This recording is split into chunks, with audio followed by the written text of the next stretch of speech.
Oke, selamat malam. Sekarang kita mau bacakan lagi cerita dari buku kumpulan 100 cerita klasik ini yang ada di sini. Sekaligus juga saya membacakan untuk kedua anak saya. Oke.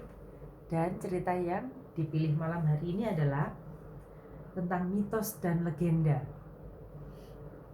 Mitos dan legenda dengan judul Awal Kehidupan. Ini adalah mitos suku aborigin.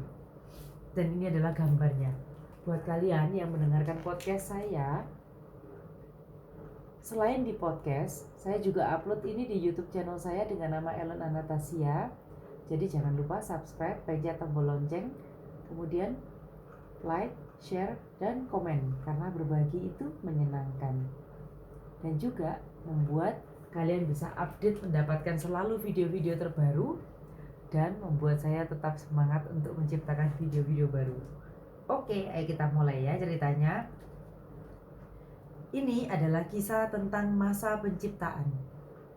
Dahulu kala, semua tempat gundul, datar, dan kosong. Hanya ada kesunyian dan keheningan di seluruh permukaan dunia. Namun, di bawah permukaan, jauh di dalam kerak bumi, ada binatang-binatang yang sedang tidur. Burung, reptil, dan ular bersarang di tanah, sedang bermimpi indah. Suatu hari, ular pelangi membuka matanya dan kaget melihat dirinya benar-benar dalam kegelapan. Dia berusaha meregangkan tubuhnya dan mulai mendorong ke permukaan tanah. Akhirnya dia sampai ke permukaan. Keluar diterangi sinar matahari. Dataran tanpa makhluk itu membentang ke segala penjuru. Dia pergi menjelajah. Sambil merayap sepanjang dataran, tubuh kuat berliku ular pelangi membentuk lembah dan punggung bukit. Dia melakukan perjalanan selama beberapa bulan. Terus berjalan dan berjalan, berkelana melintasi seluruh bumi sampai dia kembali ke tempat semula. Akhirnya dia kelelahan dan menggulung diri ke atas dan beristirahat. Buat kalian ingat, ini hanya mitos dan legenda. Jadi hanya dongeng untuk hiburan, oke?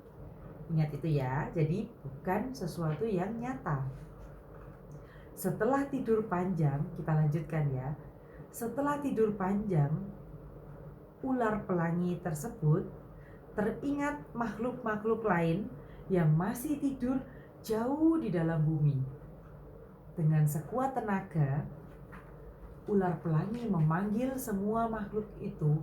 Suaranya menembus lapisan-lapisan bumi dan mulai membangunkan makhluk-makhluk tadi dari tidur mereka yang lelap. Ini dia gambar ular pelangi yang sedang jalan berbelok-belok membentuk bukit dan lembah. Ini saya tunjukkan juga ya ke kalian semua yang melihat di YouTube channel saya. Ini adalah gambar ular pelanginya.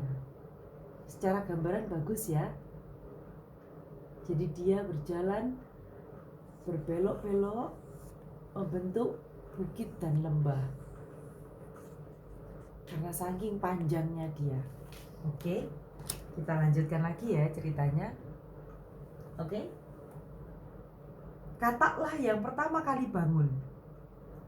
Perlahan-lahan mereka mulai bergerak ke atas dan menembus bumi dengan tubuh penuh air. Karena kesenangan, ular pelangi itu menggelitiki katak dan membuat mereka tertawa sangat keras sehingga simpanan air mereka keluar mengalir ke bumi. Beberapa air itu menyembur ke dalam kanal dan parit yang dibentuk oleh ular pelangi tadi saat berkelana. yang lain membentuk sungai kali, sungai, air terjun, dan danau. Tetesan air yang lain menyebar di tanah dan diserap di tanah. Di tempat-tempat inilah muncullah tunas-tunas kecil. Dengan segera muncullah sebidang tanah berumput lembut, beberapa rumpun semak rindang, bunga-bunga terang, dan tandan-tandan pohon yang tinggi dan menyebar. Oke, kita lanjutkan ya. Sewaktu daratan mulai berkembang, semua reptil, burung, dan binatang lain keluar dari bawah tanah. Ular pelangi menuntun mereka keliling bumi, dan mereka semua menemukan rumah yang sesuai. Burung-burung senang bisa terbang di angkasa dan bersarang di atas pohon. Ular-ular nyaman berlindung di antara batu dingin dan lembab, di sudut dan celah yang teduh.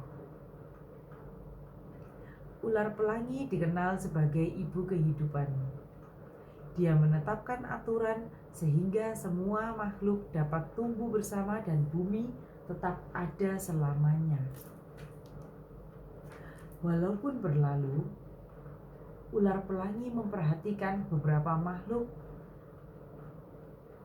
sangat taat terhadap hukum yang dia buat setelah beberapa lama waktu berlalu. Dia mengubah mereka menjadi manusia dan meminta mereka bertanggung jawab memelihara bumi dan semua yang hidup. Setiap manusia punya sebuah tiang dengan lambang binatang. Lambang itulah yang menunjukkan suku mereka dan dari mana mereka berasal. Apakah dari binatang, ular, atau burung. Ular pelangi juga mengizinkan seluruh suku makan makhluk-makhluk yang ada di lambang itu. Jadi ceritanya di sini ular pelangi ini memberi peraturan, kemudian dia mengubah beberapa makhluk menjadi manusia. Uniknya dalam mitos itu begitu, dan meminta mereka bertanggung jawab memelihara bumi dan semua yang hidup. Nah, setiap manusia punya sebuah tiang dengan lambang binatang. Lambang itulah yang menunjukkan suku manusia tersebut, suku mereka, dan dari mana mereka berasal. Apakah dari binatang, ular, atau burung? Ular pelangi mengizinkan seluruh suku untuk makan makhluk-makhluk yang ada di lambang itu, kecuali dari jenis mereka sendiri. Dengan begitu akan tersedia cukup makanan untuk semuanya. Ular pelangi memilih makhluk lain yang sangat disukainya dan mengubahnya menjadi batu. Batu-batu itu dikirim untuk berdiri sebagai bukit dan gunung selamanya. Bertindak sebagai penjaga suku-suku yang tinggal di daratan. Begitulah suku-suku dan daratan hidup sejahtera bersama-sama. Nah, kemudian ada seorang laki-laki bernama Biami. Tumbuh jadi manusia yang sangat bijak. Dia punya pengetahuan yang luas, jujur, dan baik. Biami ini juga memelihara bumi dengan baik. Ketika dia beranjak tua, ular pelangi tidak membiarkannya mati, tapi memberinya bentuk roh, sehingga dia bisa hidup selamanya di antara suku-suku sebagai pelindung. Nah, tak lama kemudian, Biami bertemu dengan manusia yang jahat. Dengan tenang, dia mengusir laki-laki yang egois dan licik itu keluar dari sukunya.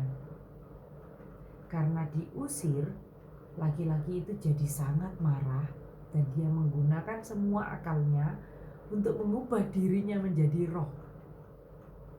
Dia menjadi roh jahat yang disebut Bunyip. Jadi laki-laki itu berubah menjadi roh jahat. Mitos yang sangat unik dan menurut saya agak sedikit menakutkan ya di sini ya. Oke, kita lanjutkan ya. Dengan khawatir, Biami memperingatkan penduduk untuk menjauhi Bunyip dan tidak berurusan dengannya. Bunyip makin marah. Dia ingin membalas dendam. Dia berniat untuk menciptakan kekacauan di antara suku-suku dan membuat masalah dan penderitaan sebanyak mungkin pada setiap orang. Wow, Bunyip ini pemarah. Seperti kalian lihat ya, di sini ada gambar di halaman yang berikutnya. Ini adalah gambaran katak yang pertama kali bangun dari tidurnya, yang bermain bersama dengan ular pelangi tadi. Gambarannya bagus menurut saya, tapi ceritanya agak menakutkan ini. Oke, kita lanjutkan ke gambar berikutnya. Nah, ini dia gambar Bunyip.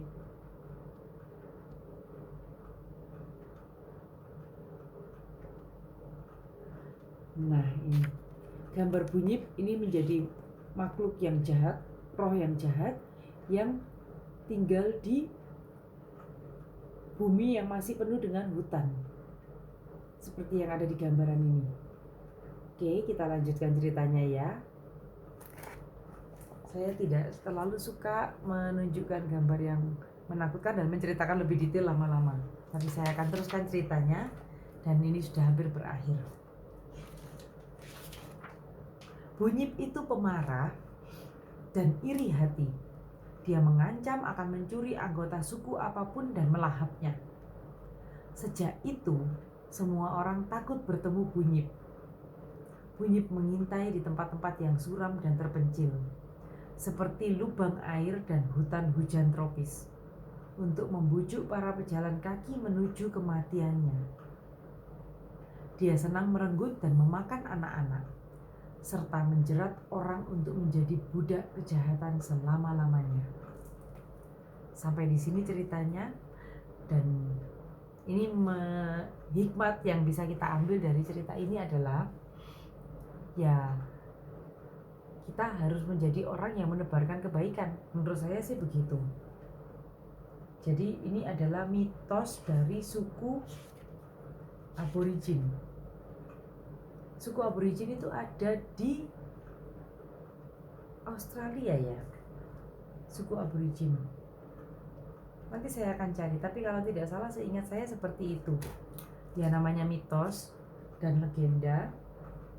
Ya, memang seperti itu. Agak tidak masuk di akal ceritanya, tapi menghibur, hanya untuk tahu.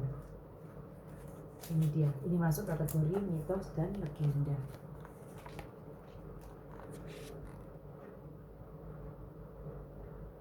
Ini.